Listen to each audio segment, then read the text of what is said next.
Yeah. Hi, I'm Tim Beatty, the airport manager at the Delaware County Regional Airport. Today, tomorrow, and Wednesday, we have the commemorative Air Force here, Fifi at B-29, just landed here at the airport.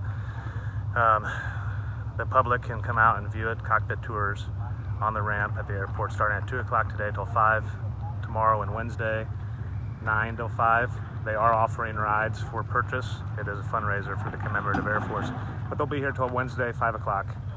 And Fifi flies every day around 9:30 to 10:30 in that hour frame in the mornings. So you'll see Fifi around the city of Muncie and other areas, the B-29, for about an hour in the morning both days, Tuesday and Wednesday.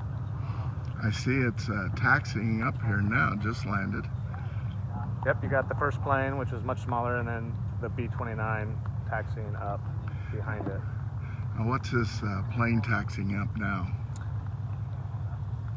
I'm not sure yet.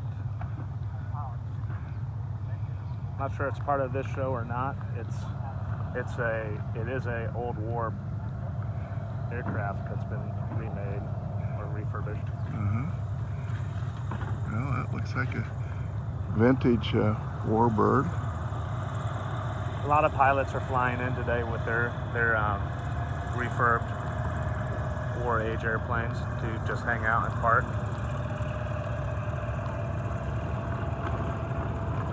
And we got one sitting here now. It's been on the tarmac for a little while. Yeah, it's a Stearman. Back in the day, it was one of the premier fighter craft.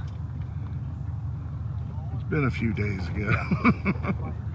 Looks like maybe a World War I plane and a training plane, maybe for early World War II. If you want to get a suntan, that's the plane to be in. Yeah.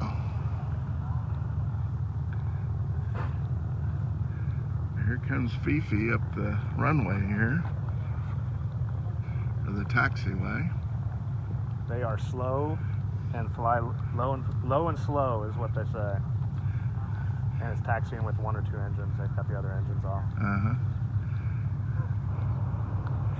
Now the Angola Gay and the Boxcars are the planes that dropped the atomic bombs in World War II. So back in the day, that was one of the best bombers. Now there's only a few of these left, still flying today. I heard there's not very many. Do you know the number? No, and it's in the article. I think it's less than 30.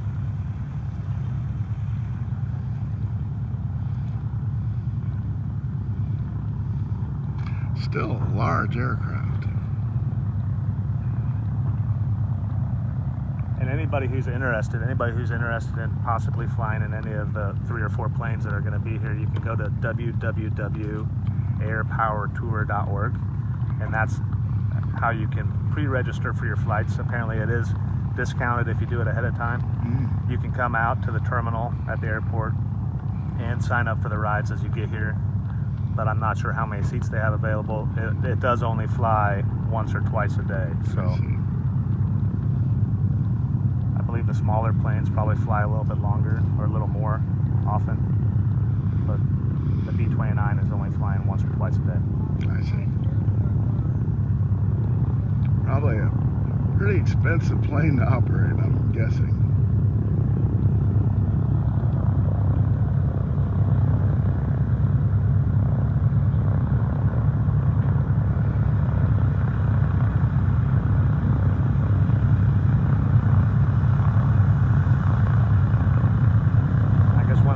Say, Roger, is the restaurant will be open tomorrow and Wednesday.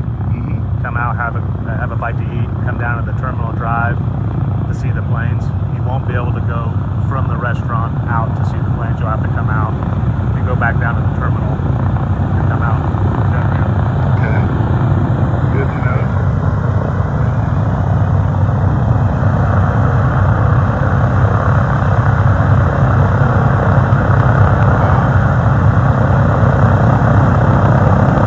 Okay, folks, there you have it.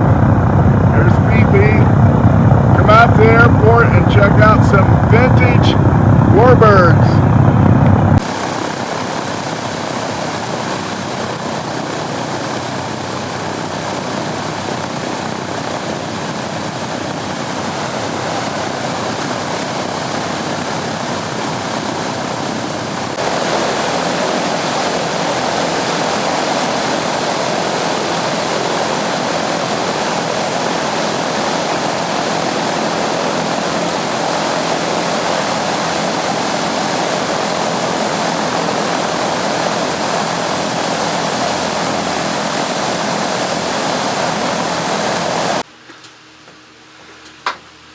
Hi Muncie, my name is Glenn Mount. I am the tour leader for the B-29 Superfortress located here in Muncie, and we'll be here through Wednesday. Encourage everybody to come out and see her. The CAF has had Fifi since 1970. It's the longest flying B-29 in the world. And she's just got a fresh paint job, so we'd love for you to come out and see her.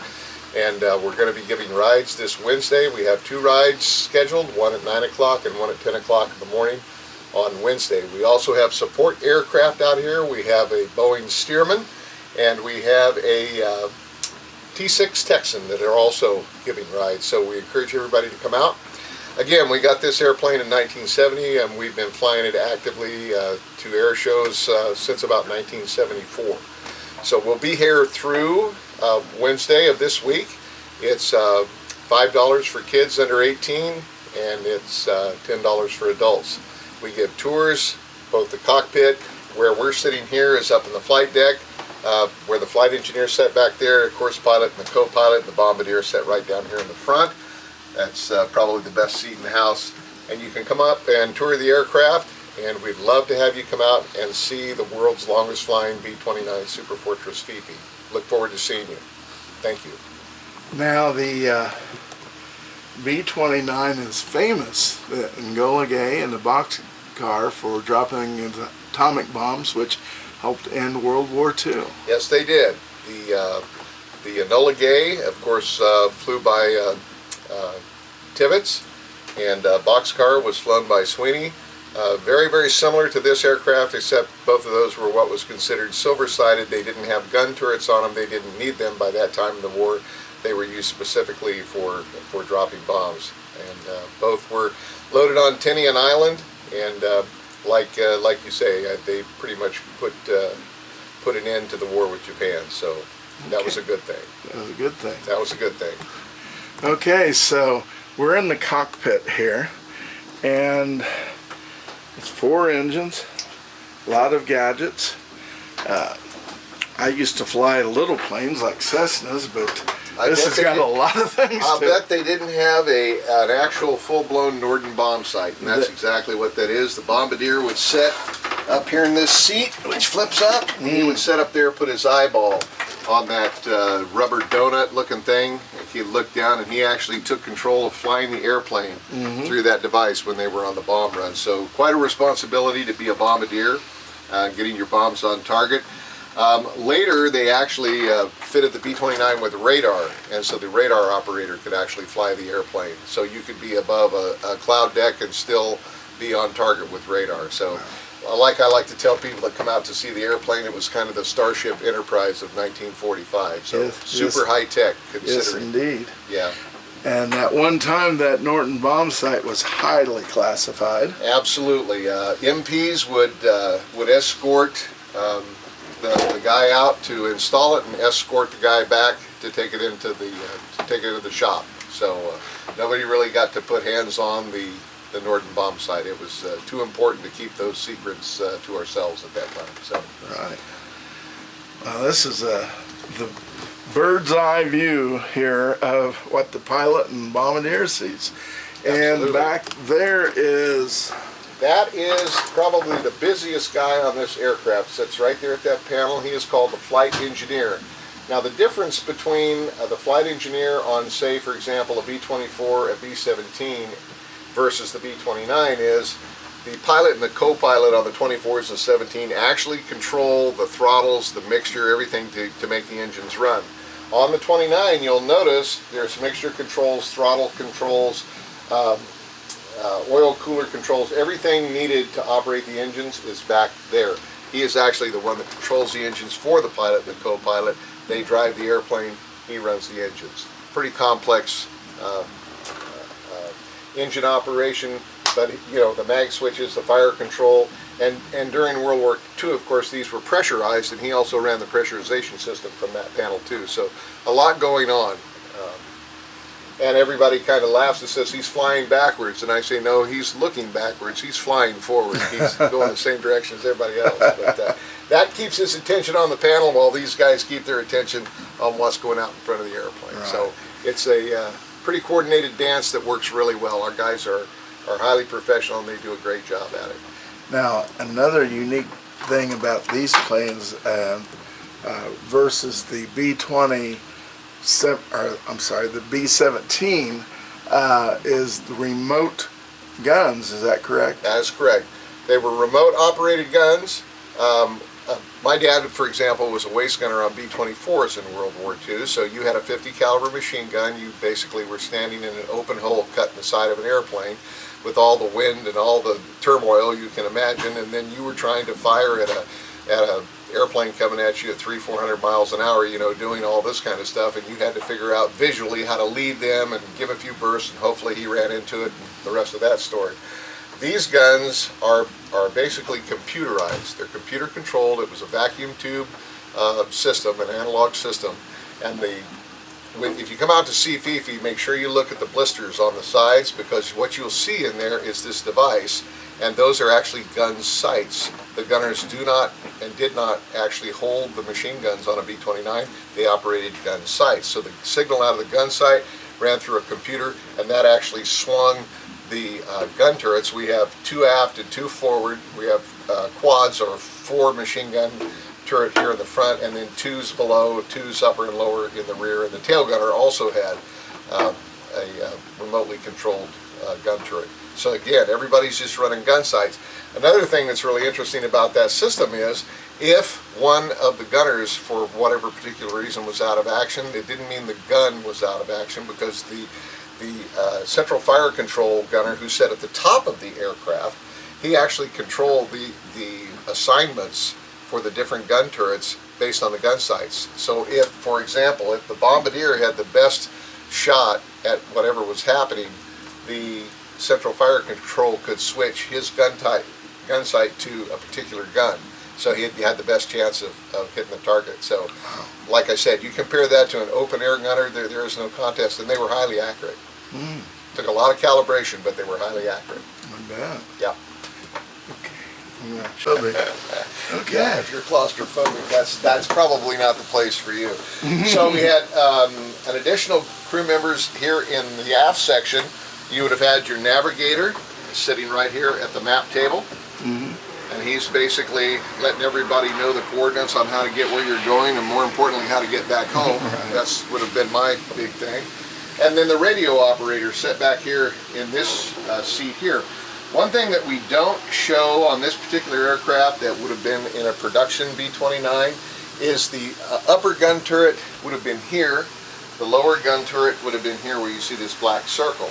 So from here, all of the mechanism that drives the gun turret would have been in a dome that hangs down right about like this. So you had your drive motors, you had all your gearing, you had your 1,000 rounds of 50 caliber ammo, all of that stuff would have been in this aluminum dome. And then the same down here, there's more throat between here and the bottom of the airplane, so that dome came up here about 8 to 12 inches. So really, this is an impassable area. So to get to his seat, you'd get in and you scoot around this way, and you come back and you hop in your hole back here. This guy would sit here, flight engineer, then you had the pilot, co-pilot, and the bombardier. And the bombardier for takeoff and landing sat in that little jump seat right there behind the pilot. So, yeah, it was a lot more crowded during World War II. Plus the fact they had all of their ventilation duct, all of the electric wiring and everything ran through this tunnel. The tunnel basically connects the center section of the airplane, where the rest of the gunners are. You have a central fire control left and a right, and then all the way in the back you have a tail gunner. Then on this side, of course, you have another 5 crew members, so it was a crew of 11 total. But the interesting thing is this tube allowed for pressurization air to be in both areas. And so it allowed them then to be at altitude on pressurization just like we are in an airliner today. You didn't need to be in oxygen. I have been told that the guys did darn oxygen if they were in, a combat situation, because if you suddenly depressurized, you don't want to be trying to grab your oxygen mask. Right. That could go south in a hurry. But It looks like a flare gun behind you. it is. This is a flare gun, and of course, if you can't communicate audibly over radio, you can certainly communicate visually. That's always a good thing. And they had different colored flares that meant different things on different missions. So. Yeah, some bombs back there. Absolutely, 20,000 pounds of ordnance on this aircraft, and we have some bombs shown there, and we had twin bomb bays on this aircraft. Right. So you had, there you go, grabbing our ladders. We must be getting ready to bring the people in. All right. How Well, cool is that? Thank you for your tour. Oh no, you're welcome.